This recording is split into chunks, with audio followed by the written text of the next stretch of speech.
The conference room door opened, and Claire Foster looked up from her empty hands. No portfolio, no resume, no proof she was anything more than desperate. The man who entered stopped mid-step, his dark eyes widening with recognition she didn't understand. "It's you," he said quietly. Claire's stomach dropped. "I'm sorry." He recovered smoothly, crossing to the head of the table. "Ethan Moreau. I'll be conducting your interview." His tailored navy suit probably cost more than her monthly rent. His French accent was subtle, expensive. "You came without materials?" "I lost everything in a fire 2 weeks ago." The truth tasted like ash. "I can answer any questions. I just can't prove my work history right now." His expression shifted to something she couldn't read. "I see. Let's begin anyway." 14 days earlier, Claire had been editing a magazine article at her kitchen table, freelance work that paid $200 she desperately needed, when the smoke alarm screamed. The apartment above hers was burning. She grabbed her laptop and run. The building was condemned. Her studio apartment, her files, her portfolio from 8 years of graphic design work, gone. Insurance covered almost nothing. The Red Cross gave her a voucher for 3 nights at a motel and a list of shelters. She was 27, talented, and suddenly homeless. The motel became 4 nights, then 6, paid for with her dwindling savings. She applied to jobs from the business center computer, explaining the fire in cover letters that sounded like excuses even to her own eyes. No one called back. By day 10, she had $47 left and no prospects. By day 12, she was researching shelters. By day 14, she walked into Moreau Digital Arts for a Hail Mary interview she'd secured through a former colleague's referral. "No portfolio?" the receptionist had asked, eyebrows raised. "Lost in a fire. But I'm a good designer.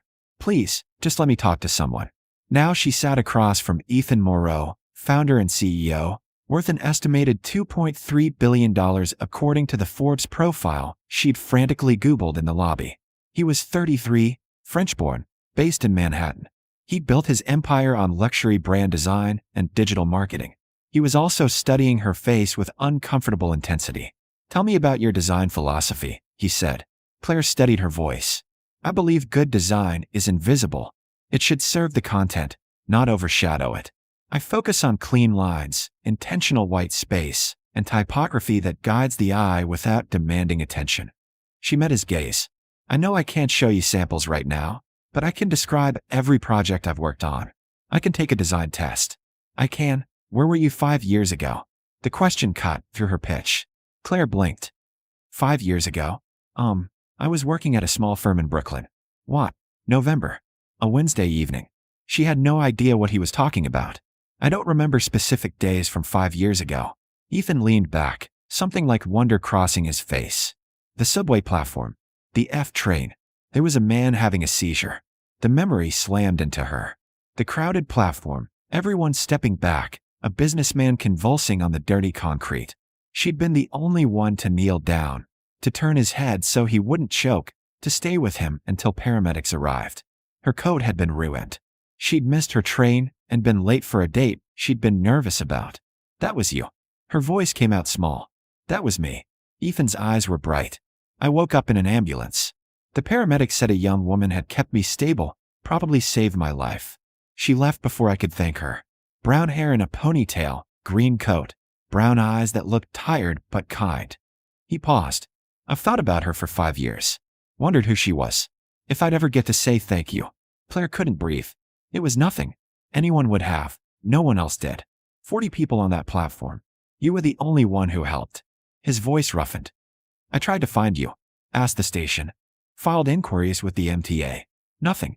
And now you walk into my office, asking for a job, and you don't even remember me. I remember the moment. Not your face. It was scary. I just did what was right." "Exactly." Ethan stood, walked to the window overlooking Manhattan. Claire Foster. 8 years of design experience. Freelance for the last 3. Recently displaced by a fire. 0 funds for apartment deposits or professional materials. He turned back. "Am I close?" Her cheeks burned. "How do you?" "I had my assistant pull what public records she could when you checked in. After I recognized you."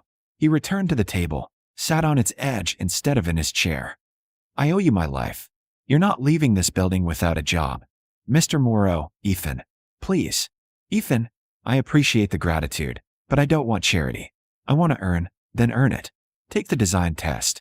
Show me you're as good as you claim. His smile was slight, genuine. But you're getting the job either way. I've waited 5 years to repay this debt. You're not robbing me of the chance. Claire stared at him, pride warring with desperation, warring with the surreal impossibility of this moment. One condition, she managed. If I'm not good enough, you tell me. I won't be a pity hire. Deal. The test is in the next room. You have 2 hours. Ethan opened the door, gestured her through. And Claire? Welcome to Moreau Digital. I have a feeling you're going to be remarkable. The design test was brutal. Create a complete brand identity for a fictional luxury hotel, including logo, color palette, website mockup, and marketing materials. 2 hours. No existing portfolio to draw from. Claire cracked her knuckles and got to work. She emerged 90 minutes later with designs she was genuinely proud of, elegant, sophisticated, the kind of work she'd always wanted to do but couldn't afford to spec on her own time. Ethan was waiting in the conference room, laptop open. He reviewed her work in silence, scrolling through each screen. Claire's palms sweated. Finally, this is exceptional. The typography choices alone are better than half my senior designers. He looked up. You weren't exaggerating your skills. Relief made her dizzy. So I actually earned this. You did. Senior designer position. Salary is $92,000 plus benefits. Start Monday. He closed the laptop. Now, about your housing situation. I'll figure that out, Claire. His tone was gentle but firm. I know how much apartments in this city cost. First month, last month, security deposit, broker fee. You're looking at $15,000 minimum to get into a decent place. You don't have that. Her face burned with humiliation. I'll stay at the shelter until my first paycheck. Then, the company keeps several furnished apartments for visiting executives and new hires relocating from overseas. One is currently vacant. You can use it rent-free for 6 months while you rebuild savings. He raised a hand, stopping her protest. It's a standard benefit. We offer it to any new employee who needs temporary housing. That's not true. It is as of right now. I own the company. I make the policies. His eyes held hers. Please, let me help. You saved my life. This is the absolute least I can do. Claire's throat tightened. Why does this feel like too much? Because you've been fighting alone for so long that kindness feels suspicious. Ethan's voice softened. I understand. After my seizure, I spent months trying to prove I was still capable, still sharp. Pride is a hard thing to swallow. But sometimes accepting help isn't weakness, it's wisdom. She thought of the shelter, the anxiety of trying to work while worrying about safety and storage, of scraping together deposits while making rent, the mountain that had seemed impossible to climb. 6 months, she agreed quietly. Then I pay market rate. Deal. Jennifer and HR will handle the paperwork. He stood, offered his hand. Welcome aboard, Claire. Truly. His handshake was warm, professional, but there was something else in his eyes, a brightness that made her pulse skip. Over the next week, Claire moved into a beautiful 1-bedroom in Tribeca with actual furniture and working appliances. She started at Moreau Digital and discovered Ethan hadn't exaggerated. Her work was strong. She took on luxury hotel brands, high-end fashion labels, projects that challenged and excited her. Ethan was attentive but never overbearing. He checked in on her settling process, invited her to team lunches, treated her exactly like the other senior designers except for the occasional moment when she'd catch him watching her with that same expression of wonder. 3 weeks in, he asked her to dinner. Business or personal? Claire asked carefully. Personal. If you're comfortable with that. If not, I'll never mention it again. He was nervous, she realized. Ethan Moreau, Billionaire CEO, was nervous asking her out. I'd very much like to get to know you outside these office walls. Claire thought about power dynamics and professional boundaries and all the reasons this was complicated. Then she thought about the man who'd given her a chance when she had nothing, who'd remembered a stranger's kindness for 5 years, who looked at her like she was remarkable. Friday, she said. But nowhere fancy. I'm still rebuilding my wardrobe. His smile could have lit the city. I know a perfect place. Friday evening, Ethan took her to a tiny Vietnamese restaurant in Queens. No tablecloths, no pretense. They ate pho and spring rolls and talked for 3 hours. About his childhood in Lyon, her family in Ohio.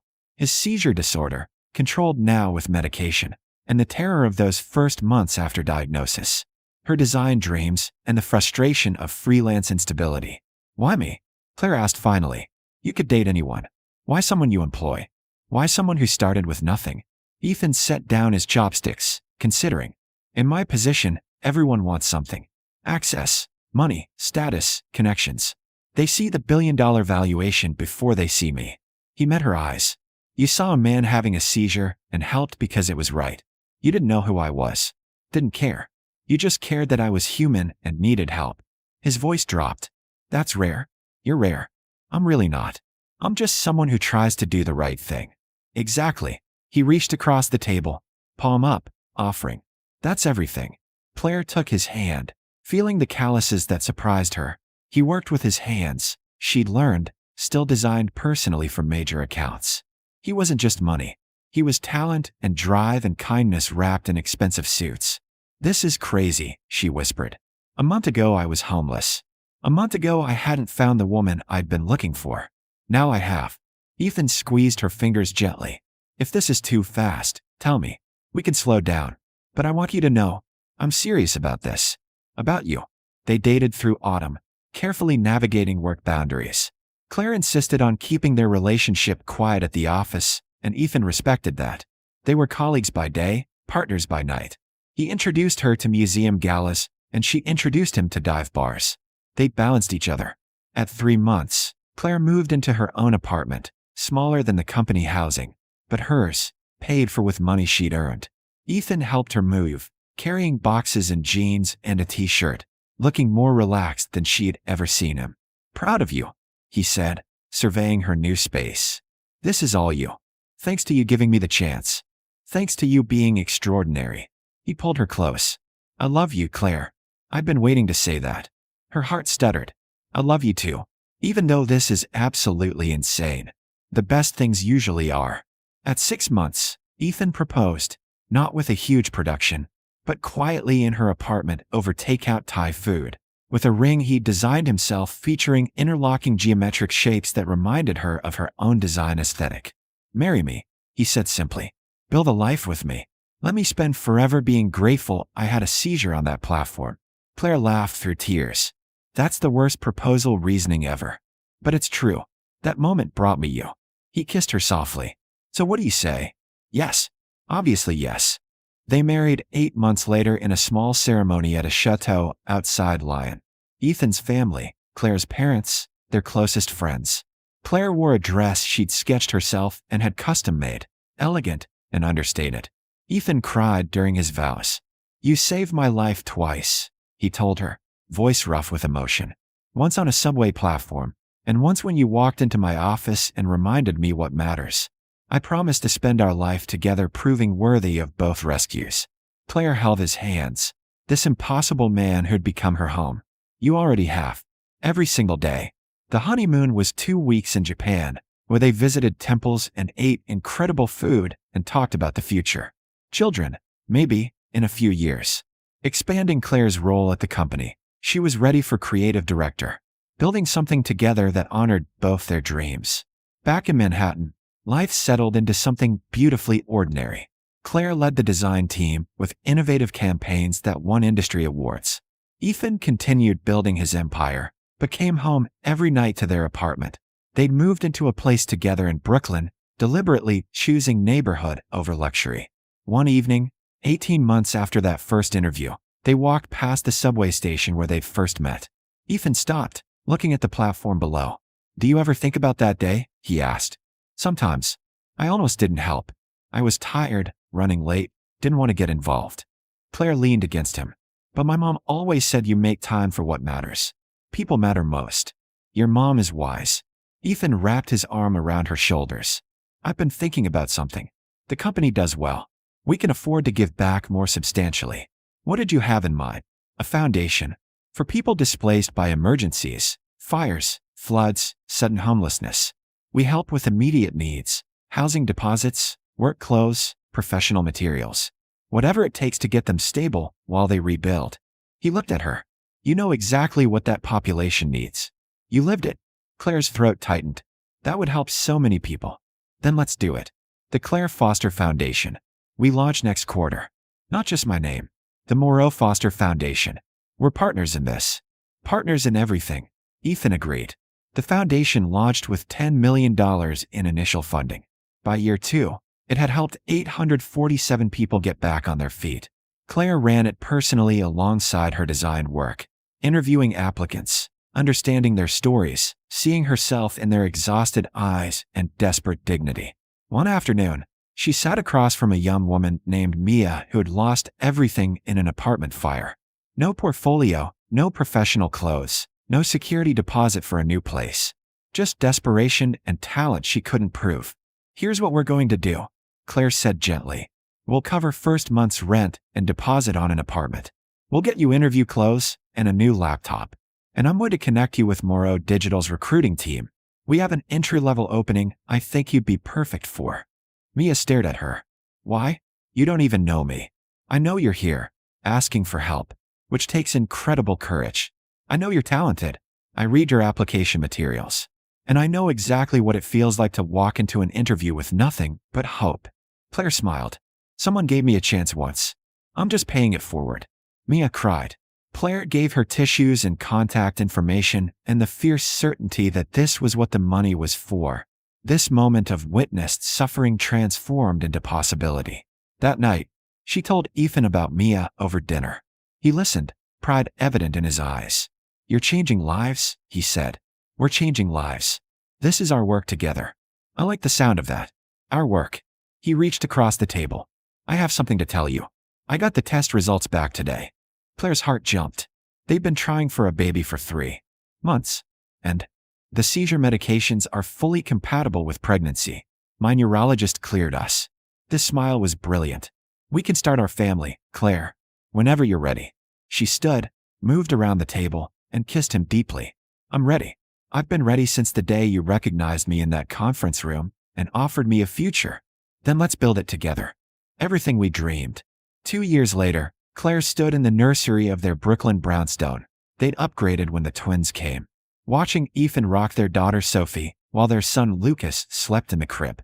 Both babies were healthy, beautiful, and impossibly loved. Do you remember? Ethan said softly. When you thought accepting my help was charity? I was an idiot. You were proud. There's a difference. He looked up at her, their daughter drowsy in his arms. But look what we built because you let me in. This family. The foundation. The life we're living. Claire crossed to him, kissed Sophie's forehead, then his. Best decision I ever made was helping a stranger on a subway platform. Second best, Ethan corrected. The best was walking into my office without a resume and giving me the chance to find you again. Through the window, Manhattan glittered in the distance. The city that had nearly broken her, then given her everything. She thought about that girl with $47 and no prospects, walking into an impossible interview. About the boy having a seizure while strangers stepped back. About the intersection of those 2 moments creating this. Partnership, purpose, family, home. I love you, Claire said. For seeing me when I was invisible. For remembering when everyone else forgot. I love you for making me worth remembering. Ethan replied. For being the person who stops and helps. Who makes the world kinder just by being in it. Sophie yawned. Lucas stirred. The city hummed below them. And in the quiet sanctuary of their home, 2 people who'd saved each other held their children and counted themselves impossibly, deservedly blessed. The story that started with a seizure and a stranger's kindness had become a love that transformed lives. Theirs and the hundreds they'd helped through the years ahead. It was the kind of ending that felt like a beginning. The kind of rescue that went both ways. The kind of love built on the simple, radical act of seeing another person's humanity and choosing to honor it. It was, in every possible way, enough.